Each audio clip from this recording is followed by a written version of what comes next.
It's been 13 years since Counter-Strike Global Offensive released to PC.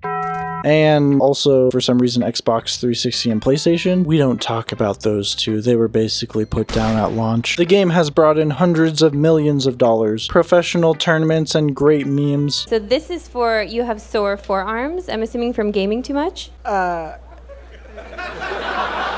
And even an entire complex and multifaceted economy of in-game skins, until Valve murdered it. There was even a fan game made recently that just stole all the basic mechanics and added in more cringe e-couples. For every kill you get, I'll give you an ooh-woo.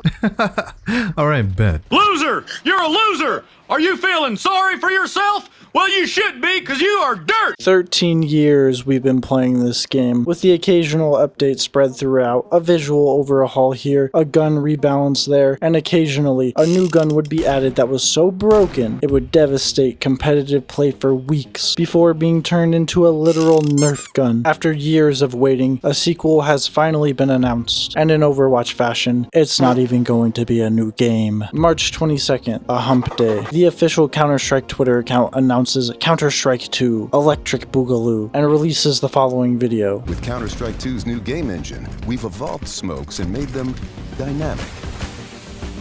The smoke can interact with the environment in interesting ways. It reacts to lighting, grows to fill spaces naturally. The shape of the smoke cloud can be pushed and carved by bullets and grenades. Valve has decided, after 13 years of relying on the already decade-old Source engine, that it's finally time to move CSGO over to the more modern Source 2 engine. In the process, someone seems to have accidentally turned the brightness up a little too high. Think fast, chuckle nuts! Now I'm wondering when TF2 is going to be announced. Valve has called the update the largest technical leap forward in Counter-Strike's history. Personally, I think the biggest leap forward was when they added a Battle Royale mode. You guys remember that? That's an actual mode in the game. What the fuck is this piece of shit? The update is set to launch sometime this summer, but beta keys have been handed out to pros, content creators, and other random players. Who the fuck is Giga Nick? Since I haven't been a content creator for almost a year now, I haven't gotten a key yet. Because I haven't gotten a key yet, I have to rely on other people's footage. The biggest notable change is to how smokes work. For all of Counter-Strike's lifetime, smokes have been very inconsistent based on what direction you're looking at them from. CS2 will not only be fixing how smokes are seen, but they're completely changing how they interact with the objects around them. These changes mean that one-way smokes will no longer be a thing. As an avid one-way smoke user, I cannot begin to describe to you how saddened I am by this change. I reckon you better suck these balls! One-ways aren't at all fair, but the joy I get out of pissing people off with one-ways is going to be something I'll miss dearly. Another massive change to the way smokes work is that gunfire and grenades can actually push smokes out of the way or dissipate them entirely for a time. There's an AK right there, phone. My body. Push you, Vaughn, push you. Eric's literally played the game for a month. Oh, I didn't know. I couldn't hear you. Your mic.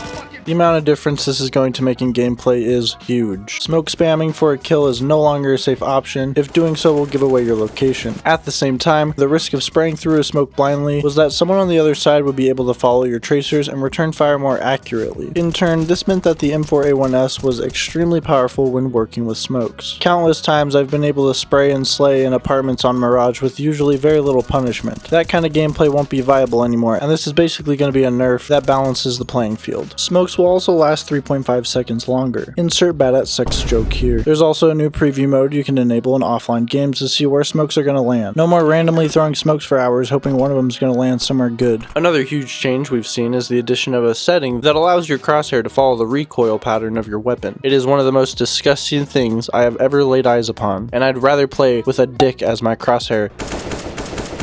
That's right, you just died to a penis crosshair. How does that make you feel, huh?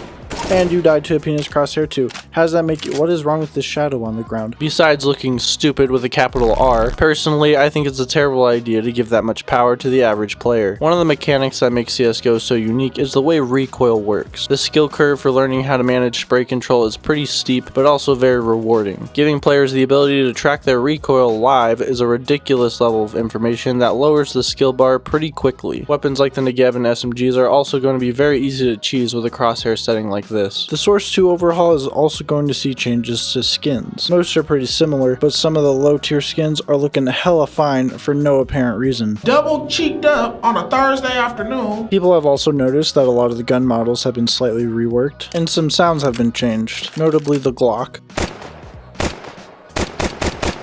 And the worst one so far being the scope in sound for the op.